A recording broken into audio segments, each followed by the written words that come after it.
नमस्कार, देश की बात में हाजिर हैं और पहले आपको लिए चलते हैं हम कर्नाटक। हिजाब के विरोध का मुद्दा आज राज्य के शहरों में फैल रहा है। यहाँ पर आज बागलकोट, मांड्या, उडुपी, शिवमोगा में जो तस्वीरें आई हैं वो दिखा रही हैं कि इस मुद्दे पर तनाव कैसे बढ़ रहा है या बढ़ाया जा रहा है। मुख्यमंत्री बोम्मई ने ट्वीट कर जानकारी दी है कि हालात को देखते हुए हाई स्कूल और कॉलेजों को 3 दिन के लिए राज्य में बंद कर दिया गया है। बागलकोट और शिवमोगा से तो पत्थरबाजी की तस्वीरें सामने आई। पत्थरबाजी, जबरन भगवा झंडा लहराने के कारण शिवमोगा में आज रात तक धारा 144 लगा दी गई है। कॉलेज में हिजाब पहनने से शुरू हुआ ये विवाद हाई कोर्ट में सुना गया और अब कल भी सुना जाएगा। मांड्या में एक हिजाब पहनने वाली लड़की ने भगवा शॉल पहने लड़के उसको बहुत परेशान तंग करते नजर आए। और आपको बता दें, इस जब से ये तस्वीरें सामने आई हैं, कई कॉलेजेस में पुलिस तैनात की गई है और पुलिस को प्रदर्शनकारियों पर टियर गैस और लाठी चार्ज का भी प्रयोग करना पड़ा है।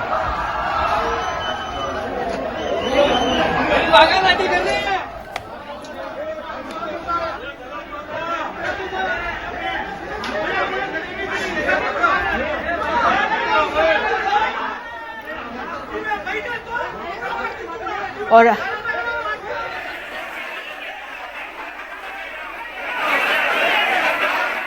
निहाल, मैं आपसे यही जानना चाहूंगी, इस समय जो ये पूरा मामला सामने कर्नाटक में आया है, पहला मसला तो मैं ये जानना चाहूंगी कि ये इस स्थिति में क्यों पहुंचा है कि ये 3 दिन तक कॉलेजेस बंद किए गए हैं, और दूसरा ये कि इसके पीछे राजनीति कौन कौन करा रहा है।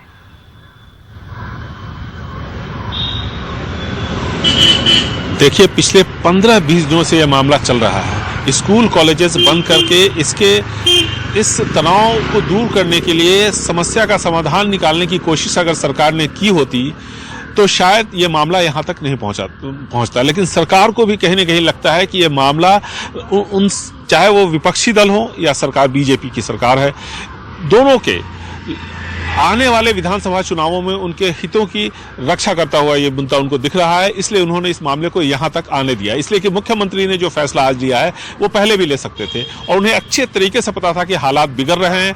स्टेट इंटेलिजेंस, लोकल इंटेलिजेंस सभी सामने है, सबकी इनपुट्स थी, सबको इस बात का अंदेशा था कि कहीं ना कहीं हालात लगातार यहाँ पर बिगड़ते जा रहे हैं।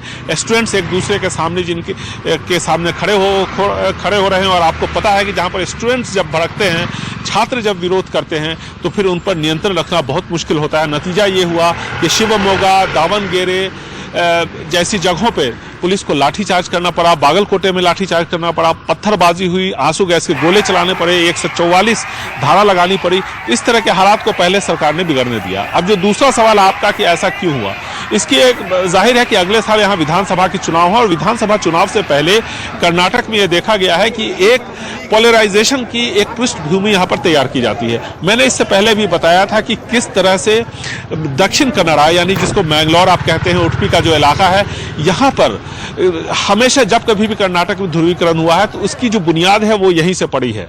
आप देखिए, ये कांग्रेस यहाँ से बहुत मजबूत पहले थी, लेकिन पिछले 2.5 दशकों से यहाँ पर कभी संस्कृति के नाम पर, कभी गौ रक्षा के नाम पर यहाँ पर काफी विवाद हुआ है, हिंसक झड़पें हुई हैं, कई सारे दंगे हुए हैं। यहाँ पर ये हुआ कि 2000 बिल्कुल, तो निहाल हमें बता रहे हैं कि किस तरह से अब राजनीति इस तमाम इसके पीछे है और इस समस्या को और इन हालात को जो बहुत ही चिंताजनक है, इनको समझने के लिए गीता भट्ट, राजनीतिक विश्लेषक, जो बीजेपी की तरफ से एक तरह से हम कह सकते हैं उनकी मत रखेंगी, और अफरा अली, कैंपस फ्रंट नेता, कर्नाटक से हमारे साथ मौजूद हैं।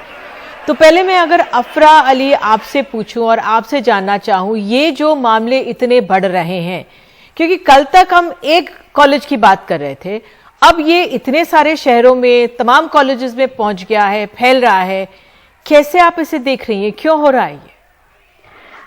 अगर आप देख सकते हैं तो ये एक हिजाब का इशू नहीं है, ये एक्चुअली केसरी शॉल का इशू है। एक कॉलेज में कोई इशू होता है जो लड़कियां उनके हक के लिए लड़ते हैं कि उनको उनकी फंडामेंटल राइट जो है वो देना है, उनके कॉलेज में डिनाई करते हैं तो वो लोग अपने हक के लिए लड़ते हैं। और उसके बाद में ये तेजी से फैला जाता है हर एक कॉलेजेस में, जहाँ पे पूरा एक ग्रुप जाता है जो उनके ही क्लासमेट्स हैं, उनकी ही कोलीग्स। इन लोगों को स्टूडेंट्स को सेलेक्ट करके ये लोग इस स्टूडेंट ऐसी मनस्थितियों में उन्हें क्या बढ़ावा देते हैं कि ऐसे ऐसे शॉल्स जाके जय श्री राम का चैंट करके वहाँ का जो माहौल है, जो क्लास का माहौल है, जो एजुकेशन का सेंटर हम बोलते हैं, जो एजुकेशन देने वाले एक माहौल को पूरी तरह से बिगाड़ देते हैं। और एक जाना माना कॉन्स्पिरेसी है बीजेपी का, क्योंकि हम जानते हैं कि जो कर्नाटक में अभी 4 सालों से जो भी बीजेपी यहाँ पे अपनी गवर्निंग कर रही है, ये गवर्निंग में उनका कोई डेवलपमेंट में नहीं आ रहा। अभी नेक्स्ट साल में, अगले साल में उनका इलेक्शन जाने वाला है, तो इलेक्शन के लिए पॉलिटिकल एजेंडा इनको कुछ मिला नहीं रही, तो ये एक पॉलिटिकल एजेंडा बना के ये लोगों को घुमा फिरा के कुछ इलेक्शन का एक वोट बैंक कर रहे हैं। ठीक है। मैं गीता जी आपसे समझना चाहूंगी, आप हमारे सहयोगी निहाल को सुन रहे थे, वो कह रहे थे कि अगर कोशिश होती पहले ही मुख्यमंत्री ये स्कूल कॉलेजेस को बंद कर देना चाहिए था, हाई स्कूल को, हालांकि ये मामले को तूल पकड़ने दिया गया। और अब जिस तरह से कहा जा रहा है इतना लगातार ये फैल रहा है, आप क्या कारण इसके पीछे देख रहे हैं, क्योंकि आप खुद एक शिक्षिका हैं? जी निधि जी, देखिए मैं पिछले अभी आप देखिए तो 1.5 महीने से लगभग ये जो मसला है ये कर्नाटक में चल रहा है। 1.5-2 महीने हो गए हैं, जो कि 6-7 लड़कियां हैं जिन्होंने की एक प्री कॉलेज, मतलब जो हम स्कूल कहते हैं जिसे, वहां पे उन्होंने कहा कि हम जो है कक्षा में जो है हम हिजाब पहन के जाना चाहते हैं। और कारण उसका ये कहा कि हम, क्योंकि हमारे जो शिक्षक हैं वो मेल हैं, मतलब पुरुष शिक्षक हैं, इसलिए हम जो है अपना जो है चेहरा कवर करके जाना चाहते हैं। यहाँ से इसकी प्रारंभ यहाँ से हुआ। और उसके बाद आप देखिए कि लगभग कई छोटे बड़े शहरों में इस प्रकार की धीरे धीरे जो है एक माहौल बनने लगा, और बहुत सारी जो है मुस्लिम लड़कियां आके कहने लगी कि भाई हम जो स्कूल में जा रहे हैं हमें इस बात का जो है हमें परमिशन मिले। तो आप ये देखिए कि ये कहीं भी एक बड़ी योजनाबद्ध तरीके से, एक ऐसा लग रहा है कि एक बड़ा जो ये विरोध है, ये एक बड़ा योजनाबद्ध विरोध किया गया। और कैंपस फ्रंट जो है, आप दोनों से तो यही कहूंगी ना कि ये कितना दुखद है, काम करने वाला ग्रुप है। गीता जी हम भी जानते हैं कितना दुखद है। मैं आप दोनों से कहूंगी कि इसके लिए आप भी योजनाबद्ध कह रही हैं, वो भी योजनाबद्ध कह रही हैं, और इस पे प्रयोग हो रहा है छात्रों का, नहीं इस पे प्रयोग हो रहा है छात्रों का। लेकिन गीता जी क्लैरिफिकेशन में ये चाहूंगी, लड़कियां ये कहा जा रहा है पहले से, अभी से नहीं, पहले से ही हिजाब पहन के ये आ रही थी, भले ही संख्या बड़ी हो, लेकिन कई लड़कियां पहले से ही बहुत सालों से हिजाब पहन के आती थी। देखिए दीदी जी, सबसे पहले तो ये हिजाब का तो कोई ये मतलब जो मसला है ही नहीं। ये एक स्वतंत्र देश है और जो हिजाब पहनना चाहते हैं वो जरूर हिजाब पहने। मसला ये है कि यहाँ पे एक किसी की जो व्यक्तिगत जो उसका अधिकार है अपना चेहरा ढकने का, उसके सामने खड़ा है कि कोई एक संस्थान जिसके अपनी एक ड्रेस कोड है, जिसने अपना कोई नियमबद्ध कानून बनाया है, ये दोनों आमने सामने खड़े हुए। जो शिक्षा संस्थान इसकी परीक्षा, जैसे विश्वविद्यालय है, गीता जी ये तो हाई कोर्ट डिसाइड कर लेगा, चलिए ये हाई कोर्ट पे छोड़ेंगे, इस पे हम नहीं आएंगे कि ये पहनना है कि नहीं। लेकिन छात्रों का प्रयोग, राजनीति के लिए छात्रों का प्रयोग होना ये ठीक नहीं, क्योंकि सुबह से मैं देख रही थी, हमारी सहयोगी श्रीजा हैं 24 चैनल में, बच्चे जो थे यंग बॉयज जिन्होंने ये पहना हुआ था भगवा, ये अंगवस्त्र पहना हुआ था, वो कैमरे से नहीं बोलना चाह रहे थे। उनसे पूछा भाई आप किसने आपको दिया, तो उन्होंने कहा कुछ बोलने से हिचकिचा रहे थे। यही बहुत चिंताजनक बात है। मैं आपसे अफरा ये जानना चाहूंगी, जो बीजेपी की तरफ से ये एक दूसरी तरफ आरोप आ रहा है कि भाई ये संख्या तो अब बड़ी है, ये भी सुनियोजित तरीके से हो रहा है, एसडीपीआई की जीत को भी बात सामने रखी जा रही है, उसका हाथ पीछे बीजेपी की तरफ से कहा जा रहा है। आप किस तरह से इस बात को समझाएंगी दर्शकों को? मैम मैं पहले ये बोलना चाहती हूँ कि कोई भी लड़कियां वहां पे स्कूल जाने में कोई भी अपना चेहरा कवर करने की बात कभी भी नहीं की है। वो उनके जो हेयर है वो कवर करने की बात कर रहे हैं। और मैम आप देख सकते हैं कि हमेशा जब से हमारी भारत में एजुकेशन सिस्टम आया है, तब से हर मुस्लिम लड़की या फिर जो उन्हें चाहते हैं उनके खुद की चॉइस से वो हिजाब पहन के एजुकेशन को लेने जाती है। और अभी देखिए सडनली ऐसा माहौल होता है, ऐसा इश्यू बनता है, तो हम सब जान सकते हैं कि क्लियरली मेंशन है कि कोई एक ग्रुप यहाँ पे कुछ मसला कर रहे हैं। मसला पहले नहीं था, मसला अभी बनाया जा रहा है। या फिर आप बोल रहे हैं कि कोई ऑर्गेनाइजेशन पीछे है, उनके हक के लिए वो लड़ रहे हैं। कोई ऑर्गेनाइजेशन की क्या जरूरत होगी अगर उनके हक के लिए वो अपनी मांग करें। और अभी ये भी जानते हैं कि अभी आज कोर्ट में भी सुनवाई हुई कि जो हिजाब है वो एसेंशियल प्रैक्टिस है, लेकिन केसरी शॉल जो है वो एसेंशियल प्रैक्टिस कहीं भी नहीं मेंशन किया गया है। तो जो एसेंशियल प्रैक्टिस है वो फंडामेंटल राइट है जो वो हमेशा से करती आ रही है और आगे भी इंशाल्लाह करेंगे। ठीक है गीता जी, क्योंकि आप एक राजनीतिक विश्लेषक हैं, अब कर्नाटक में तो अगले साल विधानसभा चुनाव होने वाले हैं, लेकिन यूपी में तो इसी साल चुनाव हैं और पहले चरण का प्रचार का आखिरी दिन है। आपको लगता है इन तस्वीरों का असर उत्तर प्रदेश के चुनावों पर भी पड़ेगा? देखिए, क्योंकि आपने कहा कि ये चुनावी मसला भी है, तो मैं ये बताना चाहूंगी, क्योंकि बात यहाँ है कि हाईकोर्ट में इसका ये जो केस लड़ रहे हैं जो हिजाब के समर्थन में, देवदत्त कामत वो जाने माने कांग्रेस के नेता है और उन्हें उत्तर प्रदेश में जिम्मेवारी भी दी गई है चुनाव की। वो इसको केस को वहां लड़ रहे हैं हिजाब का, और उन्होंने जो आज कोर्ट किया है हाईकोर्ट में, मैं वो बताना चाहूंगी। उन्होंने कहा कि जब कोई लड़की को माहवारी हो जाती है और हदीस को कोट करके कहा है, तो उसके बाद उसको जो है एक पराये पुरुष को अपना चेहरा और हाथ नहीं दिखाई देनी चाहिए। आज 21वीं शताब्दी में ये आर्गुमेंट किया जा रहा है कांग्रेस के नेता जो वकील भी है हिजाब के समर्थन में। तो अब इस परिप्रेक्ष्य में आप इसे देखिए, ये किसी भी जो लड़की है उसका ये उसका इंडिविजुअल राइट है, उसका वो खुद ये निर्णय कर सकती है कि वो अगर अपना चेहरा ढकना चाहती है जरूर ढके, उसमें किसी को कोई आपत्ति नहीं है। लेकिन इसको जिस प्रकार से ये कहना कि हमें, क्योंकि पुरुष हमें पढ़ाते हैं इसलिए हम इसको चेहरे को ढकना चाहते हैं, ये एक बात है, ऐसा नहीं है लड़कियां और वो ढकने की बात भी नहीं है। ठीक नहीं, माता पिता के उनके घर में कैसा वातावरण होगा अपने गुरु के लिए, जो आप कक्षा में आप किसी से पढ़ने जाते हैं, गीता जी, स्थिति ये पहुंचती है कि एक लड़की को इतने सारे जो बच्चे हैं वो भगवा वो पहनकर वो उसको प्रताड़ित कर रहे थे, और ये अपने आप पे इतनी दुखद तस्वीर है कि हम राजनीति के जीत के लिए अपने युवाओं को किस ओर धकेल रहे हैं। वाकई में उम्मीद करते हैं अब हाई कोर्ट किस तरह से इस पे फैसला लेगा, लेकिन राजनीति भरपूर यहाँ पर नजर आ रही है और इसका असर सिर्फ कर्नाटक में नहीं होगा, पूरे देश में पड़ता है। बहरहाल देश की बात में हम उत्तर प्रदेश चलते हैं। विधानसभा चुनावों के पहले चरण के मतदान से पहले प्रचार का आखिरी दिन था। यूपी के पश्चिमी इलाके में 58 सीटों के लिए राजनीतिक दलों ने पूरी ताकत लगाई और ऐसे में ममता बनर्जी समाजवादी पार्टी के प्रचार के लिए पहुंची हुई है। बीजेपी सरकार पर जमकर निशाना साधा है। आइए सुन लेते हैं क्या क्या कहा ममता बनर्जी ने यहाँ पर। और आज संकल्प पत्र भी बीजेपी ने जारी किया, अखिलेश यादव ने भी जारी किए हैं अपने चुनावी वायदे, जरा थोड़ा वो सुना देते।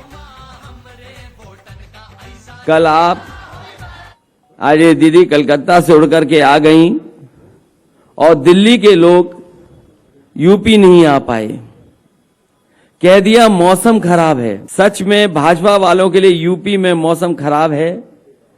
दीदी के आने से तो भाजपा के संकट के बादल और भी गहरा गए हैं। इस बार भारतीय जनता पार्टी का झूठ का जहाज उत्तर प्रदेश में नहीं उतर पाएगा और मुझे पूरा भरोसा है कि आदरणीय दीदी जी के आने के बाद 10 मार्च को जीत की खुशी में जीत का रसगुल्ला हम सब लोग मिलकर के खाएंगे। इतना साल आप दिल्ली में पहाड़ में है, आप यूपी में पहाड़ में है, तो क्षमता में रह के आप गोली चलाते हो, बर्बादी करते हो। मां बहन को क्या हुआ है हमको बोलने का जरूरत नहीं है, इतिहास बताएंगे। पहले तो माफी मांगो, उसका बाद वोट मांगो। हाथरस में क्या हुआ था इतिहास कभी नहीं क्षमा करेंगे, पहले माफी मांगो। उन्नाव में क्या हुआ था माफी मांगो। एनआरसी लेके कितना लोग मरा था, माफी मांगो। लड़कियों की शिक्षा को केजी से लेकर के पीजी तक मुफ्त किया जाएगा। कन्या विद्याधन योजना को दोबारा शुरू किया जाएगा। इसके अंतर्गत 12वीं पास करने के उपरांत लड़कियों को 36,000 की एक मुश्त राशि दी जाएगी। बहरहाल हमारे साथ शांत प्रकाश जाटव नेता बीजेपी मौजूद है और महेश आर्य प्रवक्ता समाजवादी पार्टी हमारे साथ हैं। जाटव जी, मैं पहले आपसे पूछूंगी, ममता बनर्जी का चुनावी मैदान में उतरना, अखिलेश की मदद करना, क्या वाकई में परेशान हो रही है बीजेपी? भारतीय जनता पार्टी को कोई परेशान होने की आवश्यकता नहीं। अभी ममता जी ने जैसे कहा कि वो माफी मांगे, तो माफी मांगे ये जब ये चुनाव जीत गई और इन्होंने सरकार बना ली तो इन्होंने पश्चिम बंगाल में जो तांडव मचाया ये उसके लिए माफी मांगे। किस तरीके से वहां पर बेगुनाह कार्यकर्ताओं के साथ में इनके लोगों ने वहां पर जो दंगा करा, उन लोगों के ऊपर जिस तरीके से हमले किए, घायल हुए लोग मारे गए, उसके लिए इनको माफी मांगनी चाहिए। इन्होंने जो हालात वहां पर पश्चिम बंगाल में पैदा किए हैं उसके लिए माफी मांगनी चाहिए। ये हमने इनको हम पश्चिम बंगाल में हमारे पास सिर्फ 3 सीटें थी, आज हमारे पास में 80 से ज्यादा सीटें हैं। वाजिब सवाल उठाया उन्होंने कि बीजेपी के वरिष्ठ नेता नहीं पहुंच पा रहे हैं, मौसम खराब की बात कर रहे हैं, लेकिन ममता बनर्जी तो अब पहुंच गई। भाजपा के सभी वरिष्ठ नेता जो हैं हमारे, वो हर एक मीटिंगों में पहुंच रहे हैं। कल जो बिजनौर में मौसम खराब होने के कारण से नहीं जहाज उतरने की परमिशन, हेलीकॉप्टर उतरने की परमिशन थी, वो किसी कारण से नहीं, वो मौसम के कारण से थी। और हमें कोई आवश्यकता नहीं है, हम लोग यहाँ पर इतनी बड़ी तादाद में अच्छी स्थिति में हैं, हम जीत रहे हैं। महेश आर्य जी, तो जरूरत पड़ गई अखिलेश यादव को ममता बनर्जी का साथ उनको लाने की, क्योंकि उन्होंने पश्चिम बंगाल में खेलाव भी किया है। देखिए कुलपति जी, आपके चैनल की बहुत बड़ी वो है प्रतिष्ठा, लोगों के बीच में बड़ा भरोसा है और निश्चित रूप से आपके चैनल पे बहुत लोग बिलीव करते हैं। अभी जिस तरह से ममता जी का जिक्र आया, तो ममता जी पश्चिम बंगाल की एक, जैसे बहुत हमारे हिंदू धर्म में देवी का महत्व है दुर्गा, उससे जो है राक्षस और राक्षस प्रवृत्ति के लोग, इस विचारधारा के लोग उससे भय खाते हैं। तो जब पश्चिम बंगाल में चुनाव हुआ तो वहां पर भारतीय जनता पार्टी ने जो भी उनके विरोध में राक्षस उतारे जा सकते थे उन्हें उतारे और पूरी ताकत लगा करके उनको दुर्गा को हराने की कोशिश की। लेकिन दुर्गा तो दुर्गा थी, उसके सामने, उसकी शक्ति के सामने सारे पराजित होके आए। उन्होंने मीडिया चैनलों के माध्यम से हर कोशिश की थी कि ममता जी को हराएं और उनके ऊपर जो भी ईडी सीबीआई जो भी कार्रवाई कर सकते थे वो भी किया, उनको सदा ने काम किया। लेकिन आज वो जब उत्तर प्रदेश में आ रहे हैं तो निश्चित रूप से वो देश की एक बहुत बड़ी नेता हैं और लोकतांत्रिक देश है और उसमें कोई भी व्यक्ति कहीं जा सकता है। अगर कोई ये माने तो उत्तर प्रदेश का स्टेट लेवल का इलेक्शन है, तो वहां पर प्रधानमंत्री जी को वहां घर जाने की जरूरत नहीं है, गृह मंत्री की जरूरत नहीं है, उन पर रोक की कोई जरूरत नहीं है, वो आ सकती है। आर्य जी, जिस तरह से अखिलेश यादव ने लड़कियों के लिए स्कूटी और फ्री में शिक्षा, मुफ्त में शिक्षा पीजी तक, केजी से लेकर, और लैपटॉप की बात की है, ये कांग्रेस से सीखा जा रहा है या समाजवादी पार्टी को? और पुलिस वालों को हफ्ते में 1 दिन की छूट की भी बात कही गई है। तो ये जो जी देखिए, ऐसा है कि समाजवादी पार्टी ने पहले भी सरकार चलाई और जिन बिंदुओं को हमने उसमें रेखांकित किया है उसमें और कुछ इंक्रीज ही किया है, कम नहीं किया। तो पहले भी हमारी सरकार में कन्या विद्याधन के नाम पर बच्चियों को आर्थिक मदद मिलती थी और लैपटॉप हमने दिए, तमाम जो वाजिबी काम आए हैं। लोग जो कोरोना काल में जो पूरी शिक्षा, जो ऑनलाइन शिक्षा की गई, यदि हमने लैपटॉप नहीं दिए होते बच्चों को तो आज बच्चे पढ़ाई से पिछड़ गए होते। ठीक है, जाटव जी, आखिर में आपसे जो ये वायदे किए जा रहे हैं, बीजेपी ने भी अपने चुनावी तमाम वायदे किए, क्या लोगों को भरोसा करना चाहिए इन वादों पर, या ये सिर्फ एक शिष्टाचार के तौर पर पार्टी अपना घोषणा पत्र जारी करती हैं?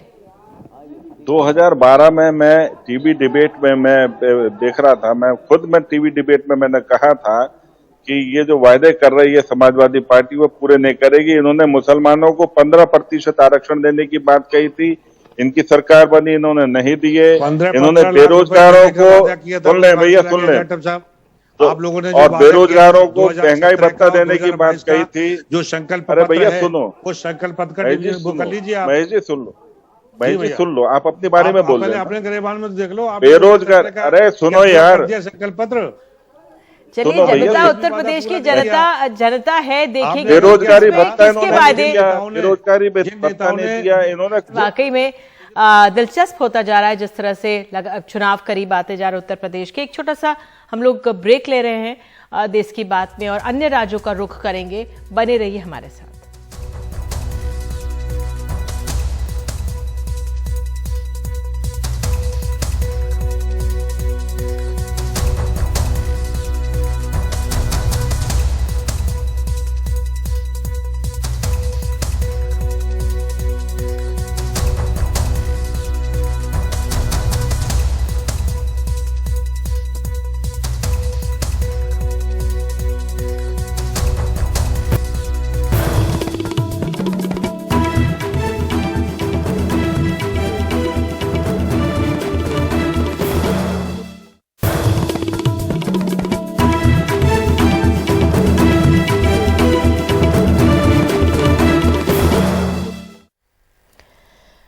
प्रधानमंत्री मोदी ने राज्यसभा में राष्ट्रपति के अभिभाषण पर धन्यवाद प्रस्ताव की चर्चा का जवाब दिया। प्रधानमंत्री ने कहा है कि अगर महात्मा गांधी की इच्छानुसार कांग्रेस ने चुनाव किया होता तो लोकतंत्र परिवारवाद से मुक्त होता। उन्होंने जमकर कांग्रेस पे प्रहार किया।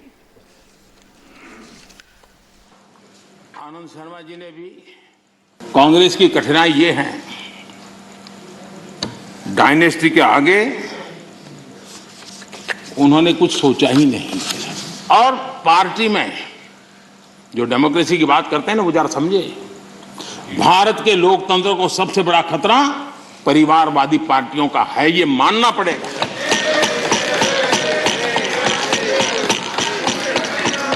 और पार्टी में भी जब कोई परिवार सर्वोपरि होता है तब सबसे पहली कैजुअलिटी, जब पार्टी में भी कोई एक परिवार सर्वोपरि हो जाता है तो सबसे पहली कैजुअलिटी टैलेंट की होती है।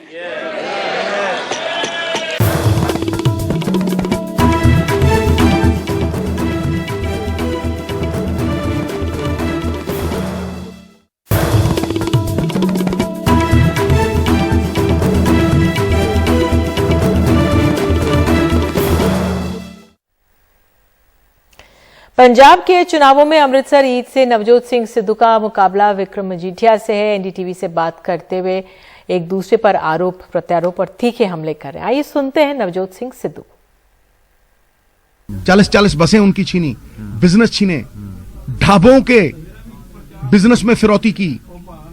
वो मोहब्बत थी 2 बसों से 6000 बसें बनाई। वो मोहब्बत थी पंजाब के सारे होटल मार के सुख विलास, पंजाब के दुखों पे इन्होंने सुख विलास जैसे 5 स्टार होटल बनाए। वो मोहब्बत थी। 3 पीढ़ियां हमारी नाश हुई। एक टेररिज्म में नाश हुई, दूसरी इसने नशे के दरिया में नाश कर दी। और आज फाइनेंशियल बैंक्रप्सी की वजह से, lack of opportunity, lack of rehabilitation of drugs, right, lack of sporting activity, ये 3 चीजों के लैक से, मेरे हिसाब से इन चीजों की कमी से हम लोगों ने एक और पीढ़ी को खोने का एक ऐसा कगार खड़ा कर दिया है जहां 70,000 करोड़ के एसेट बिक चुके हैं पंजाब के। कोई सिद्धू खड़ा होगा। बहरहाल चुनावों की बात ही हमने देखी और अब देश की बात में एक ब्रेक लेते हैं। आपको ले चलेंगे कोलकाता। यहाँ पे एक काली मंदिर है, उसके अंदर स्कूल चल रहा है और कर्नाटक की स्थिति हमने देखी, लेकिन यहाँ पर आपको बता दें 90% छात्र मुस्लिम हैं। एक छोटे से ब्रेक के बाद